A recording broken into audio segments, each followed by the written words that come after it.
Hi, I'm Randy DeSoto, and I'm filling in today for Olivia Brown on this edition of wjlive. Thank you for joining us.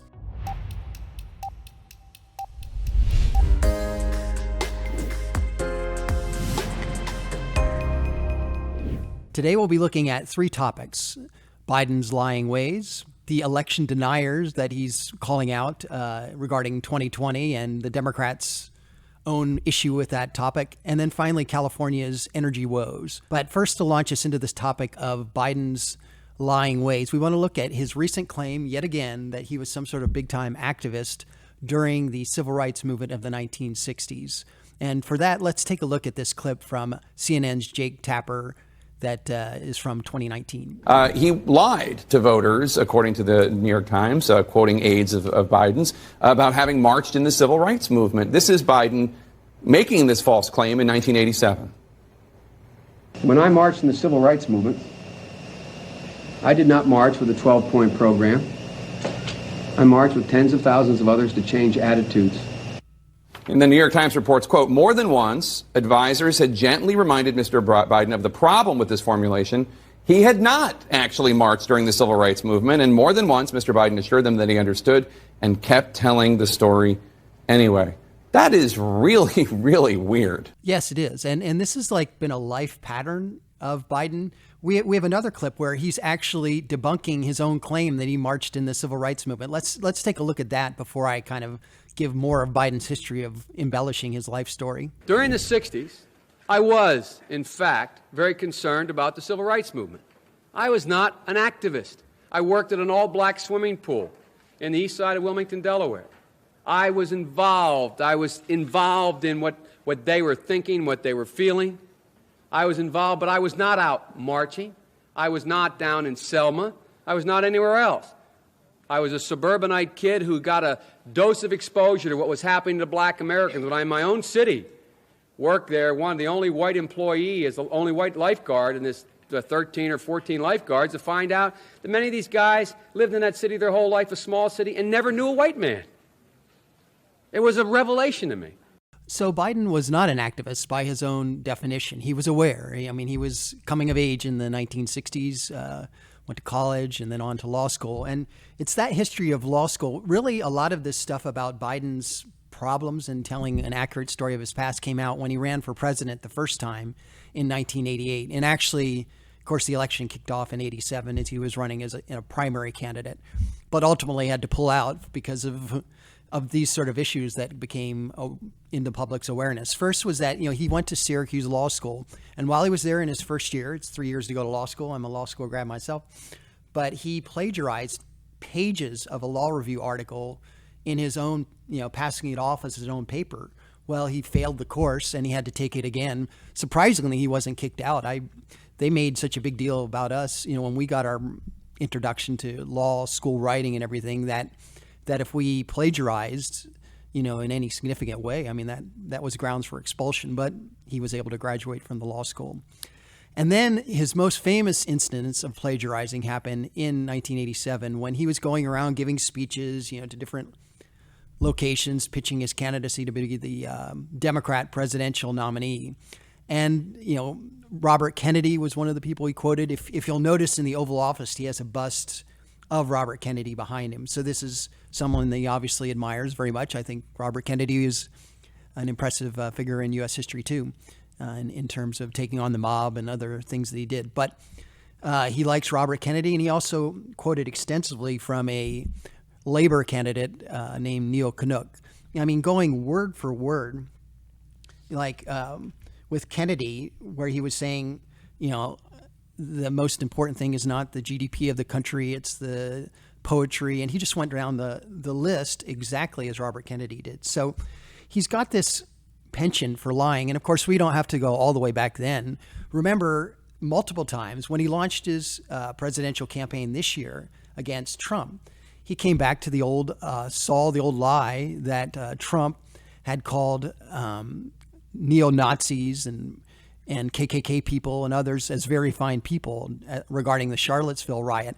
But fact finders have looked into that. And the very next sentence Trump was saying was, I'm not talking about those people. Those people are bad people. He was talking about people on both sides of the argument whether monuments of people like Robert E. Lee should stay up for historical reasons. And so that was a legitimate argument to be had. So he wasn't saying that, clearly was not saying, specifically said that he was not saying that he was in support of, neo-Nazis or any of those kind of people. So, but yet Biden just kept coming back to that lie time and time again. Trump's a racist and Charlottesville proves it. So this is a habit that he has of not telling the truth. And of course, we saw that penchant towards exaggeration in spades on Thursday night, last week during his Independence Hall address, where he just went time and time again after MAGA Republicans, trying to demonize them, even as he himself had this devil red background going on, which, I don't know, almost conjured up images of the Nuremberg type speeches that Hitler used to make. And I'm not saying that he's Hitler, but I'm saying that it was some of the stagecraft kind of looked like that. And, I noted that during the address, he said MAGA Republicans 13 times, and he said election deniers 11 times.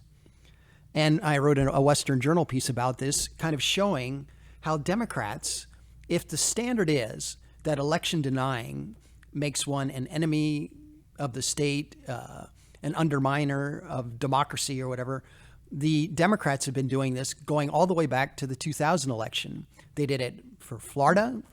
They did it regarding Ohio in 2004, when either of those states, if they'd gone the other way, would have meant that Gore would have won in 2000 and Kerry would have won in 2004.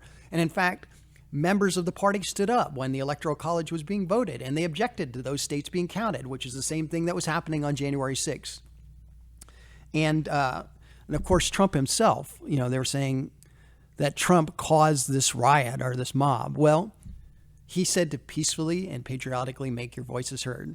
So the RNC put together a clip showing just how duplicitous the Democrats are on this issue. Let's take a look. You can run the best campaign. You can even become the nominee. And you can have the election stolen from you. How can you win with Russian interference, though? That's what real I'm thing. scared about in 2020. But rightly. Because I think he's an illegitimate president that didn't really win. So how do you fight against that in 2020? You are absolutely right. He's an illegitimate president in my mind. Would you be my vice presidential candidate? Folks, look, I absolutely agree. Trump didn't actually win the election in 2016. He lost the election, and he was put into office because the Russians interfered. Trump knows he's an illegitimate president. The president-elect, although legally elected, is not legitimate. I don't see this president-elect as a legitimate president. And the video goes on, as it says, for 10 minutes showing this. Nancy Pelosi rising up saying that in 2004, when members of her party were getting up during the Electoral College vote, this was democracy in action, that they were objecting to this, and this was the best time to do so. And now, Biden's own press secretary, Karine Jean-Pierre, was guilty of this very thing of being an election denier. That's undermining democracy, apparently, according to Biden. In 2016, she tweeted this tweet showing in which she said, stolen elections, stolen drone, welcome to the world of unprecedented Trump. And she did the same thing. She had similar tweets regarding Georgia Governor Brian Kemp, saying that he was not the rightful winner of the 2018 governor's race that Stacey Abrams was. So Peter Doocy did a good job calling her out on this, saying, well, watch what he says right here. You tweeted in 2016 Trump stole an election. I was waiting, Peter, when you were going to ask me that question. Well, great. Here we go. You tweeted Trump stole an election. You tweeted Brian Kemp stole an election. If denying election results is extreme now, why wasn't so it then? let's be really clear. That comparison that you made is just ridiculous. I have been. Well, you're asking me a question. Yes. Let me answer it. And you said it was ridiculous. I was talking specifically at that time of what was happening with voting rights and what was in danger of voting rights. That's what I was speaking to at the time. And here's the thing. I have said Governor Kemp won the election in Georgia. I've been clear about that. I have said President Trump won the election of 2016, and I've been clear about that. What we are talking about right now is let's not forget what happened on January 6, 2021, when we saw an insurrection, a mob that was incited by the person who occupied this campus, this facility at that time. And it was an attack on our democracy. Let's not forget, people died that day. Law enforcement were attacked that day. That was the danger that we were seeing at the time. That's what the president has called out, and that's what he's going to continue to call out. So yes, when you have MAGA Republicans, a extreme part of Republicans who just deny or do not want to really say what exactly happened on that day, or say it was a protest when it clearly was not a peaceful protest. That's not what we saw on that day. Yes, the president is going to call that out. And here's the thing, majority of Americans agree with him. Majority of Americans agree with this president on protecting our democracy, protecting our freedom, and protecting our rights. That's what we're talking about today, and that's what the president's going to focus on. Well, I think it's convenient that she now agrees that Trump and Kemp are the winners, when, of course, Trump's now out of office and Kemp's about to run for re-election. But so it's no longer an issue. And of course, she's working for her boss, who's saying that if you deny elections, you're undermining democracy. So all of a sudden she's had a come to Jesus moment, or whatever you want to call it. And she's, saying that these people are now the legitimate winners. So, and then as far as, I do have to speak briefly when she said that, people died that day. Well, the only people that died that day were protesters. And the only shot that was fired that day was shot by a Capitol police officer when he killed Ashley Babbitt. So this, quote, insurrection, it was wrong. There should not have been violence. But of the hundreds of thousands of people who were there that day, some hundreds have been charged with resisting arrest or assault or those sort of things. So these people did some wrong things. But I would hazard to say that if the shoe were on the other foot and the Democrats were protesting a second term of Donald Trump at the Capitol or during the Electoral College vote, they would have characterized it as a mostly peaceful protest. But in any case, on to the last subject, which is, California's energy woes. Gavin Newsom has been on the television recently encouraging people not to use too much power because California is seeing, 100-degree plus weather, as we have here in Arizona too. This last week or so has been, hot out in Arizona, warmer than it's been most of the summer. But we're not having, rolling blackouts or having the governor come on television and say that we need to, stop using appliances or probably stop plugging in electric vehicles. And so let's take a look at Gavin Newsom's plea to change their electric ways over these next few days. California and many other western states are experiencing simply unprecedented temperatures. In fact, this heat wave is on track to be both the hottest and the longest on record for the state and many parts of the West for the month of September. Californians, you've stepped up to help in a big way to keep the lights on so far, but we're heading to the worst part of this heat wave, and the risk for outages is real and it's immediate.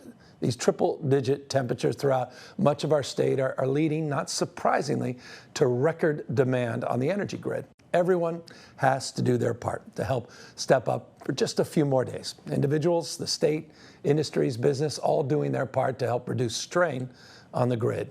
Now, here's specifically what you can do. In the early morning hours, particularly tomorrow and the next day or so, pre-cool your home. Run your air conditioning earlier in the day when more power is available.